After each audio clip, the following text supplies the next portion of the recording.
നോക്കി അമ്മാമ്മയ്ക്ക് പെൻഷൻ കിട്ടിയോണ്ട് എനിക്ക് 100 രൂപ തന്നു. ബുക്കും പെൻസിലും മിഠായി വാങ്ങിക്കാനും തന്നു. അച്ഛൻ വേണമെങ്കിൽ അമ്മ അവിടെ നിന്ന് മിഠായി വാങ്ങിക്കാൻ കാശ് വാങ്ങിച്ചേക്ക് കിട്ടി.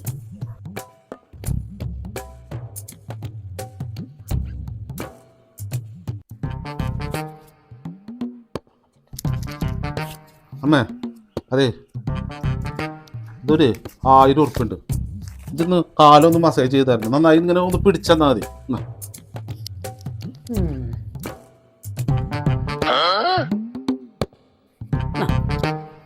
ഇതൊരു 4000 ഉറുപ്പുണ്ട്. എന്റെ കാലം തൊഴിഞ്ഞു. അതിനെന്താ വിളിച്ചാലോ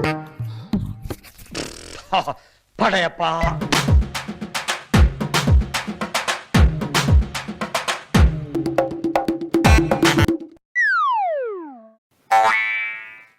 哎呦我的妈！